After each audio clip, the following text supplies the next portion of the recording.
அருட்பெருஞ்சோதி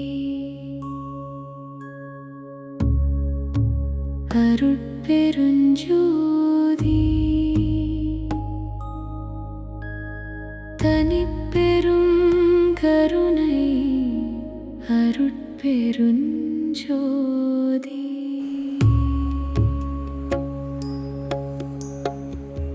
பெற்ற தாய் தனை மக மறந்தாலும் பிள்ளையை பெறும் தாய் மறந்தாலும் உற்ற தேகத்தை உயிர் மறந்தாலும் உயிரை மேவிய உடல் மறந்தாலும் கற்ற நெஞ்சகம் கலை மறந்தாலும் கண்கள் நின்றிமைப்பது மறந்தாலும் நற்றவத்தவர் உள்ளிருந்தோங்கும் நமச்சிவாயத்தை நான் மறவேனே. பொதுவா மனித உடலை பத்தி பேசும்போது அத நாம ஒரு சாதாரண உயிரியல் இயந்திரமா தான் பாக்குறோம். அதாவது சதை, ரத்தம், எலும்புகள், அப்புறம் கடைசியா வயசாகி இறந்து போறது. ஆமா, ஒரு செல் உருவாகுது அப்புறம் அழியுது. ரைட். இது எவராலும் தவிர்க்க முடியாத ஒரு சுழற்சி. இதுதான் நமக்கு தெரிஞ்ச நாம 100% நம்புற அறிவியல். கரெக்டா? கரெக்ட். தொட்டு உணரக்கூடிய ஒரு மைக்ரோஸ்கோப் வழியா பார்த்து அளவிடக்கூடிய விஷயங்களை மட்டும்தான் நம்புறதுக்கு நம்ம மூளை பழகிடுச்சு. மரணம் அப்படிங்கிறது உடலோட ஒரு தவிர்க்க முடியாத முடிவு. ஆனா இன்னைக்கு உங்களுக்காக நாம பண்ண போற இந்த ஒரு விரிவான அலசல்ல சில வியக்கத்தக்க விஷயங்களை பத்தி பார்க்க போறோம். நம்ம கிட்ட இருக்கிற ஆராய்ச்சி கட்டுரைகள், வரலாற்று பதிவுகள், அப்புறம் குவாண்டம் பிசிக்ஸ் குறிப்புகளுக்குள்ள போகும்போது அந்த பழைய உயிரியல் விதிகள் எல்லாமே சுக்குநூறா உடைஞ்சு போகுது இல்லையா? எக்ஸாக்ட்லி.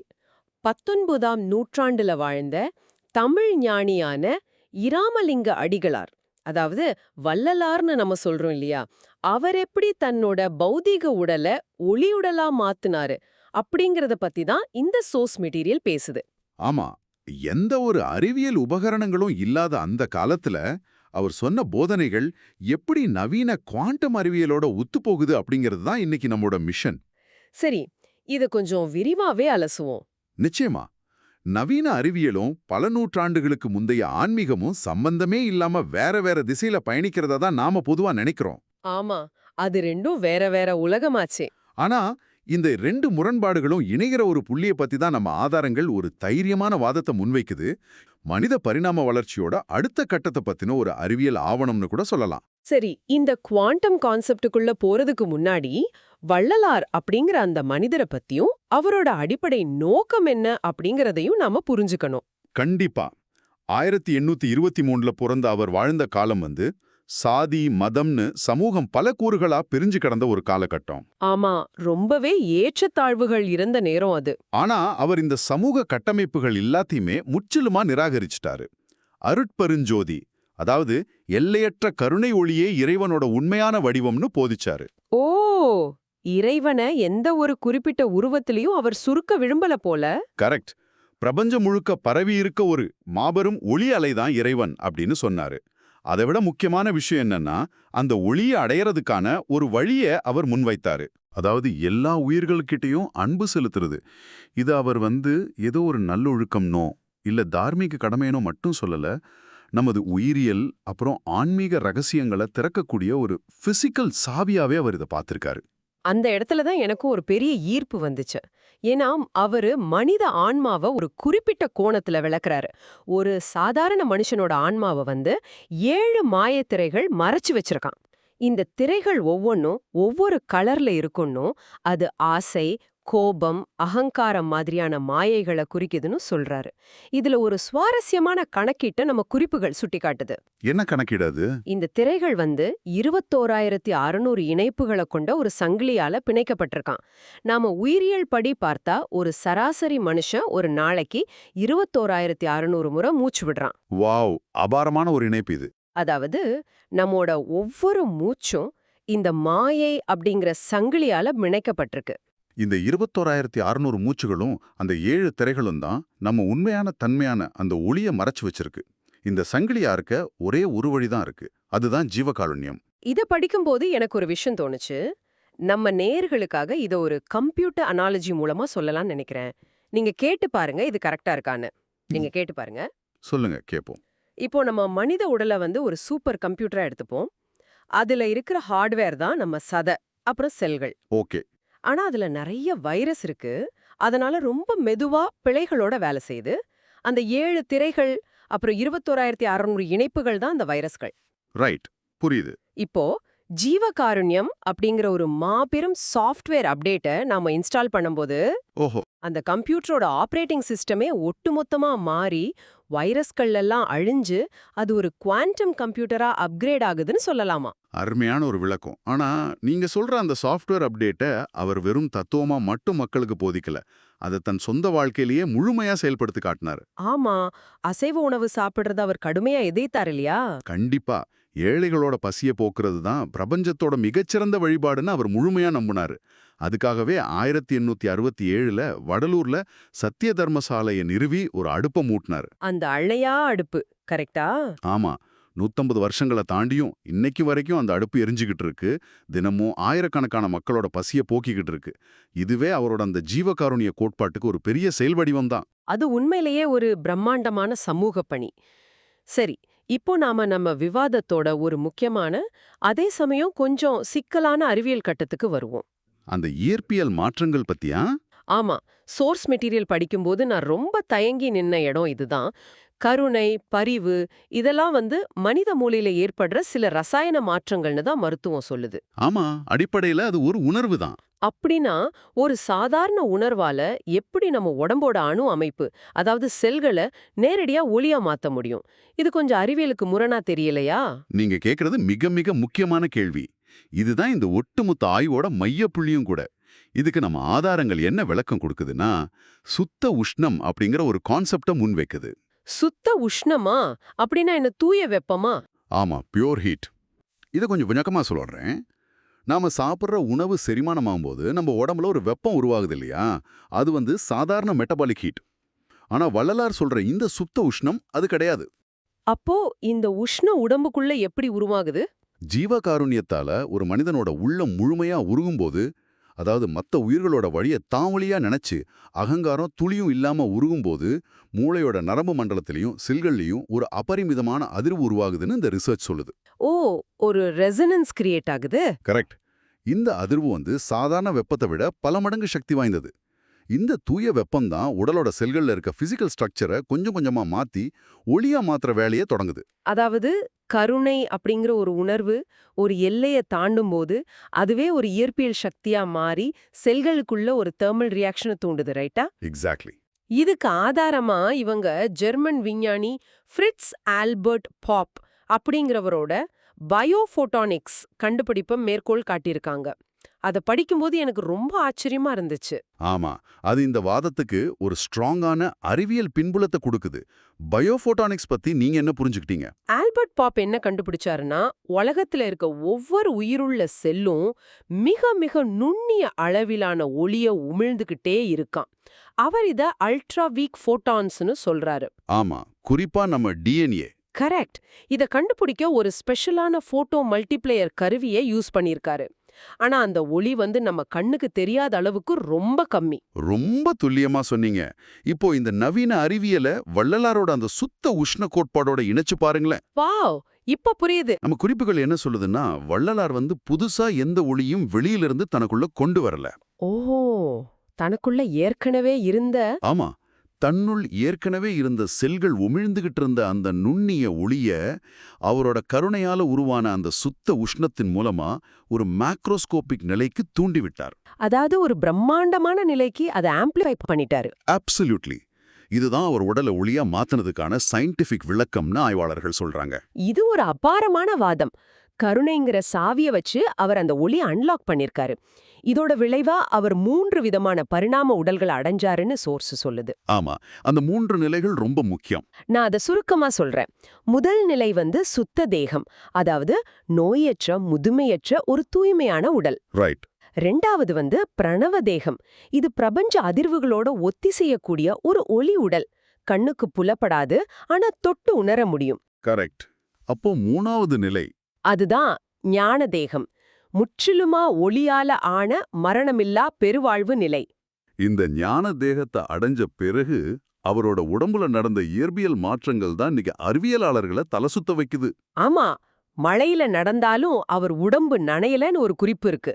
அது மட்டும் இல்ல, வெயில்ல நடந்தா அவருக்கு கீழே நிழல் விழலன்னு நேர்ல பார்த்தவங்க பதிவு பண்ணிருக்காங்க. எப்படி சாத்தியம் இது? யோசிச்சு போருங்க, ஒளியே உருவான ஒரு பொருளுக்கு எப்படி நிழல் இருக்க முடியும்? ஒரு தூய ஒளியலை மேல தண்ணி எப்படி ஒட்ட முடியும்? இது முற்றிலுமா லாஜிக்கலான ஒரு குவாண்டம் நிகழ்வுதான். இங்கதான் விஷயம் இன்னும் இன்ட்ரெஸ்டிங்கா போகுது.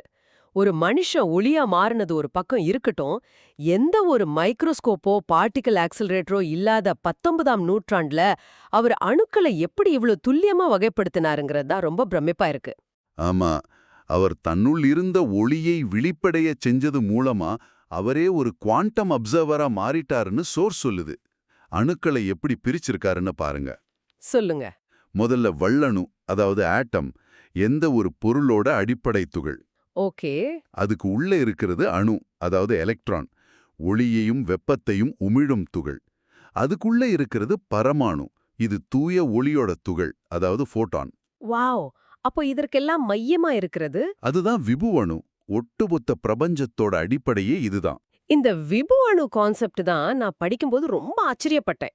நவீன அறிவியல் சொல்ற நியூட்ரினோ அல்லது கிராவிட்டான் துகள்களோட இதை ஒப்பிடுறாங்க. வெளி அப்புறம் ஈர்ப்பு விசைக்கே இதுதான் அடிப்படை. அது மட்டுமல்ல, மனித மூளையில 10ஆம் வாசல்னு ஒன்னு இருக்கிறதா வள்ளலார் சொல்றாரு. ஓ, அந்த சிற்சபை பத்தி சொல்றீங்களா? ஆமா, எந்த லேப் உபகரணமும் இல்லாம தன்னோட மூளையோட அந்த 10ஆம் வாசலை ஒரு எலக்ட்ரான் மைக்ரோஸ்கோப் மாதிரி பயன்படுத்தி அணுக்களுக்குள்ள இருக்கிற வெளிய அவர் நேரடியாக ஸ்கேன் பண்ணியிருக்கிறாரு. அதாவது அவர் இது குவாண்டம் அறிவியலுக்கே ஒரு புது வெளிச்சத்தை கொடுக்குது. இது ஐன்ஸ்டைனோட E=mc² கோட்பாடோட ஆய்வாளர்கள் பொருத்தி பார்க்கறாங்க. அது எப்படி? E=mc²ங்கிறது ஆற்றலும் பொருளும் ஒண்ணுக்கொண்ணு மாறக்கூடியதுங்கிற சமன்பாடு தானே. அதுக்கும் ஞான தேகத்துக்கும் என்ன சம்பந்தம்? நவீன இயற்பியல் என்ன சொல்லுதுன்னா, பொருள் அப்படிங்கிறது ஒளியோட உறைந்த நிலைன்னு சொல்லுது. ஒரு பொருளை ஒளியின் வேகத்துக்கு முடுக்கி விட்டா அது ஆற்றலா மாறிடும். ஓஹோ. ஐன்ஸ்டைன் இதை கணிதமா சொல்றதுக்கு பல வருஷங்களுக்கு முன்னாடியே வள்ளலார் தன்னோட சொந்த உடம்பையே ஒரு சோதனை கூடமா மாத்தி அந்த உறைந்த ஒளிய மீண்டும் தூய ஒளியா மாத்தி நிரூபிச்சிருக்காரு. சரி, இப்படி ஒளியுடல அடைஞ்ச வள்ளலார் கடைசியா என்ன ஆனாரு? அவரோட முடிவு எப்படி குவாண்டம் என்டாங்கிள்மெண்ட் இல்லனா நான் லோக்காலிட்டி கான்செப்டோட பொருந்துது? அது ரொம்ப மர்மமா இருந்துச்சே. இது வரலாற்றிலேயே ரொம்ப கவனமா ஆவணப்படுத்தப்பட்ட ஒரு நிகழ்வு. ஜனவரி 30, 1874 சித்தி வளாகத்துல வள்ளலார் தன்னை ஒரு அறைக்குள்ள வச்சு பூட்டிக்கிட்டாரு. ஆமா, அவர் உள்ள போறதுக்கு முன்னாடி ஒரு விஷயம் சொன்னாரே. நான் இனி எல்லா உடல்களிலும் பிரவேசிப்பேன்னு சொன்னாரு. கொஞ்ச நாள் கழிச்சு ஆங்கிலேய அரசாங்கத்துக்கு சந்தேகம் வந்து கலெக்டர் காஸ்டின் முன்னிலையில அந்த அறையை உடைச்சு பார்த்தாங்க. ஆனா உள்ள அவர் இல்ல. ஆமா, அவரோட உடல் எந்த தடையுமே இல்லாம மறைஞ்சிடுச்சு. ஒரு மூடிய அறை, தப்பிக்க வழியே இல்ல. ஒரு மனித உடல் எப்படி திடீர்னு மறைய முடியும்? சோர்ஸ் இதை எப்படி லாஜிக்கலா எக்ஸ்பிளைன் பண்ணுது? இத நேரடியா குவாண்டம் நான் லோக்காலிட்டியோட ஒப்பிடுறாங்க. குவாண்டம் உலகத்துல ஒரு இடத்துல இருக்கிற ஒரு துகள் திடீர்னு அதோட எல்லைகளை தாண்டி பிரம்மாண்டம் முழுக்க ஒரு அலைவடிவமா மாறக்கூடிய தன்மை கொண்டது. ஓ, ஒரு லோக்கலைஸ்டு ஸ்டேட்ல இருந்து நான் லோக்கல் ஸ்டேட்டுக்கு மாறுறது, ரைட்டா? எக்ஸாக்ட்லி. அவர் தன்னுள்ளிருந்த அணுக்கள் எல்லாத்தையும் ஒளித்துகள்களா மாத்தி தன்னோட பௌதிக உடலை ஒட்டுமொத்த பிரம்மஞ்சத்தோட வெளியோட இணைச்சிட்டாரு. நான் இனி எல்லா உடல்களிலும் பிரவேசிப்பேன்னு சொன்னதோட சயின்டிபிக் அர்த்தம் இதுதான். அவர் எங்கேயும் போகல, எல்லா இடத்துலயும் பரவிட்டாரு. அதாவது அவர் ஒரு குறிப்பிட்ட வடிவம் கொண்ட மனிதருங்கிற நிலையிலிருந்து இந்த வளிமண்டலம் முழுக்க பரவி இருக்க ஒரு குவாண்டம் அலையா மாறிட்டாரு. இதை நாம இன்னைக்கு உணர முடியும்னு சோர்ஸ்ல ஒரு குறிப்பிடுக்கே. அது என்ன? ஆமா, இபிபி அதாவது என்விரான்மெண்டல் பாடி பவர் பத்தி சொல்றாங்க. இன்னைக்கும் வள்ளலாரோட அந்த தூய புகைப்படத்துக்கு பக்கத்துல, குறிப்பா திருநீர் இல்லாத உண்மை படத்துக்கு பக்கத்துல நம்ம விரல்களை கொண்டு போனா ஒருவித காந்த அதிர்வை உணர முடியும்னு ஆராய்ச்சியாளர்கள் பதிவு பண்ணிருக்காங்க. அவரோட அந்த ஒளியுடலோட அதிர்வுகள் இன்னைக்கும் இந்த வளிமண்டலத்துல நிலைச்சிருக்கு அப்படிங்கிறதுக்கு இது ஒரு சான்றா சொல்லப்படுது. இது ஏதோ ஒரு தனி மனிதனோட சாதனையோட முடிஞ்ச விஷயம் கிடையாதுன்னு தோணுது. 1956ல ஸ்ரீ அரவிந்தர் மற்றும் அன்னை நிகழ்த்திய அந்த சூப்ராமெண்டல் இரக்கத்தோட இதை இணைச்சு பேசுறது ரொம்பவே சிந்திக்க வச்சது. நிச்சயமா ஸ்ரீ அரவிந்தரும் அன்னையும் பிரபஞ்சத்தோட அதி உயர் ஒளிய பூமிக்கு கொண்டு வர பெரும் தவம் பண்ணாங்க. அன்னை ஒரு முறை ஒளியாலான ஒரு மாபெரும் மனித உருவத்தை பார்த்ததாவும், ஓ, அந்த உருவம் வள்ளலார குறிக்குதா? அந்த உருவ அமைப்பு வள்ளலாரோட அமைப்போட ரொம்ப துல்லியமா ஒத்துப்போகுதுன்னு சொல்றாங்க. அதாவது வள்ளலார் தனி மனிதனா அடைஞ்ச அந்த ஒளி தேக நிலைய இனி ஒட்டுமொத்த மனிதகுலமும் அடையணும் அப்படிங்கிறதுக்கான ஒரு மாபெரும் பரிணாம கூட்ட முயற்சி தான் இது. இத கேக்கும்போது நாம பரிணாம வளர்ச்சியில எந்த புள்ளியில் இருக்கோங்கிற பிரம்மாண்டமான கேள்வி வருது. நேர்களே, இந்த ஆழமான ஆய்விலிருந்து உங்களுக்கு ஒரு தெளிவான பார்வை கிடைச்சிருக்கும்னு நம்புறேன். வள்ளலார் வெறும் ஒரு மத குரு கிடையாது. அப்சல்யூட்லி. அவர் மனித உடலோட உச்சக்கட்ட சாத்தியங்களை, குவாண்டம் ரகசியங்களை சொந்த உடல்லயே பரிசோதிச்ச ஒரு ஆன்மீக விஞ்ஞானி. ஆமா, நாம வெறும் சதையாலும் எலும்பாலும் ஆன பிண்டங்கள் கிடையாது. கருணை அப்படிங்கிறது ஏதோ ஒரு நல்ல குணம் மட்டும் இல்ல. அது நம்ம செல்களோட இயற்பியல் தன்மையே மாத்தக்கூடிய ஒரு மாபெரும் சக்தி அப்படிங்கறத உங்களுக்கு ஒரு விஷயமா பதிவு பண்றோம். இறுதியா நீங்க யோசிக்கிறதுக்கு ஒரு கேள்வியோட இதை நான் முடிக்கிறேன். நவீன அறிவியலான பயோஃபோட்டானிக்ஸ் சொல்ற மாதிரி நம்ம உடம்புல இருக்கிற ஒவ்வொரு செல்லும் ஏற்கனவே ஒளிய உமிழ்ந்துகிட்டு தான் இருக்கு. அப்படின்னா நாம எல்லாரும் உள்ளுக்குள்ள தூங்கிக்கிட்டு இருக்கிற ஒளி உயிரினங்கள் தானா? வாவ், ஆழமான சிந்தனை. முழுமையான கருணை அப்படிங்கிற அந்த ஒற்றை சாவிய வச்சு நமக்குள்ள இருக்கிற எல்லையற்ற ஒளிய உங்களாலையும் தட்டி எழுப்ப முடியும்னா நீங்க முதலாவதா யாரிடம் கருணை காட்ட போறீங்க? ரொம்பவே சிந்திக்க வைக்கும் ஒரு கேள்வி. உங்களுக்குள்ள இருக்கிற அந்த ஒளியை உணருங்கள். உங்களுக்கான இந்த ஆழமான ஆய்வை நாம இதோட நிறைவு செய்றோம். இணைந்திருந்தமைக்கு நன்றி.